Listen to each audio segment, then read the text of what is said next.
the image of the cherubim in the temple turning toward or away from each other, and our need to turn toward each other face to face.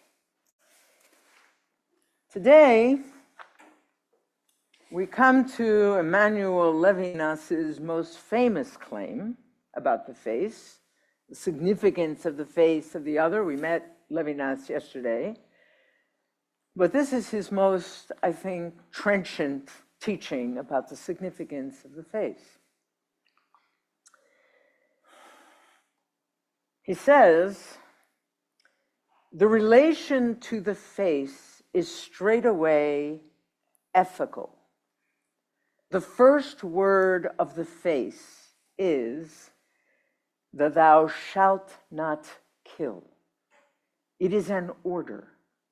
There is a commandment in the appearance of the face, as if a master spoke to me. However, at the same time, the face of the other is destitute, is the poor, for whom I can do all, and to whom I owe all.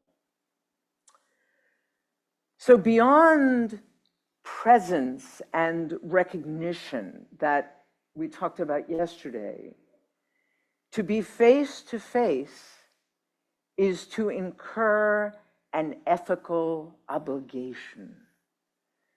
At a bare minimum, thou shalt not kill.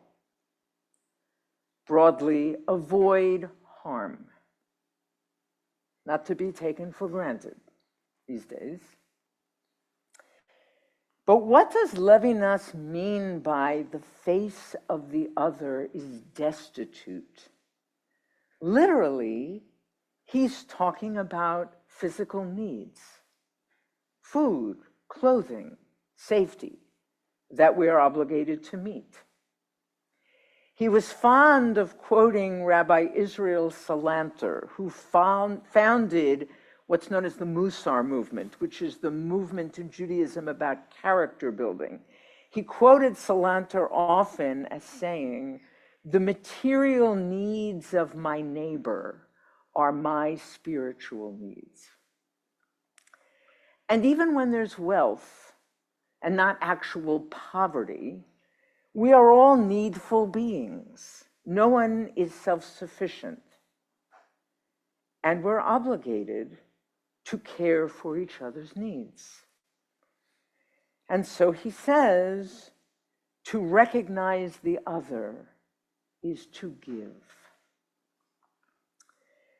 Here's a, you have it on the green sheet. I gave you this on, if you have it. On the first page, it's the last quote.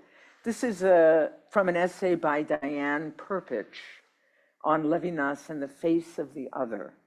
And she says as follows, the whole spirituality of Judaism consists in an awakening moral conscience.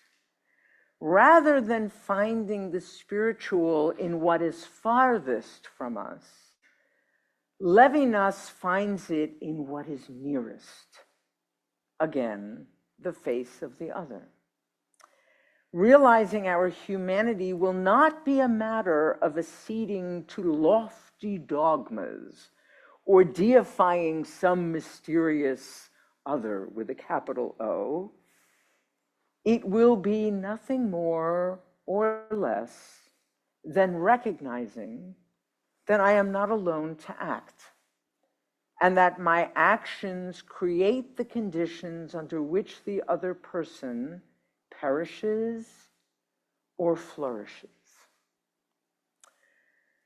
Right? So this is Levinas. That's the core of the ethical relation. I am not alone to act. Everything I do affects other people. But note also what else is going on here, right? The whole spirituality of Judaism, as Perpich notes. Per Levinas, the ethical is the essence of religion. It is spirituality. He said, the ethical order does not prepare us for the divinity.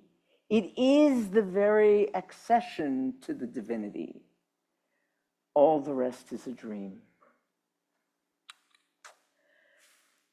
I'm not sure I totally agree the rest is a dream, right? I don't know if I would go quite that far.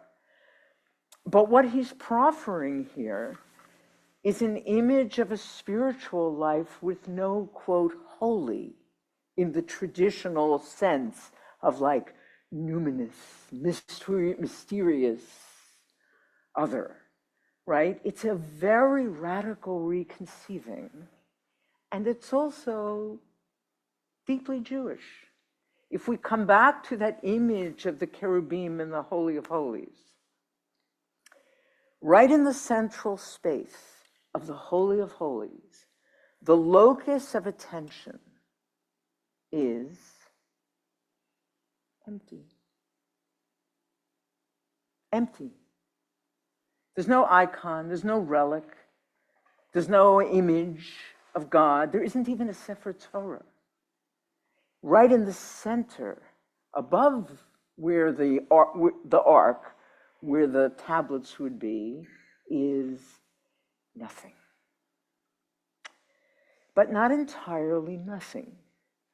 It's the space between the two human faces. It is the ethical relation, the recognition of the other. So to speak of God only has meaning. To the presence of God is only accessible to us via this ethical dimension, the mundane meeting of needs. Levinas said, sordid questions of food, work, and shelter. Right? This is the core message of the prophets. We'll have it in the Haftarah for Yom Kippur. Is this the fast that I desire? We're going to come here and pray all day and talk about lofty ideals? No, feed the hungry. Right? That's what Isaiah says. The Mishnah, at the beginning of Masechet Brachot, when it's talking about prayer, has a question. When is the time to pray the morning service? When can you say the Shema in the morning? And they debate about how light it has to be during the day, right? So one opinion is it has to be light enough so that you can distinguish blue from white. Another opinion is no, it has to be light enough so that you can distinguish blue from green, right? You need a little more light for that. And what's the actual halakha? You have to be able to recognize the face of a friend from a certain distance. Now that's partly about the light, right? But it's not only about the light. If we don't recognize the face of a friend in the human being facing us, we are not ready to pray. We're not ready. The precondition is the face of the other.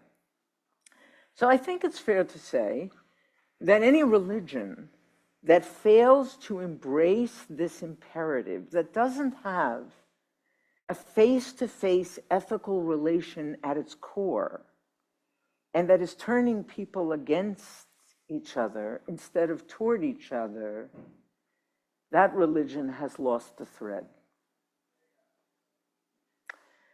If you remember, which way did the cherubim face, right? The language of the Talmud, which is quoting verses, is either toward the other, literally toward one, each toward their brother, or toward the house, the walls of the sanctuary, the outer structure.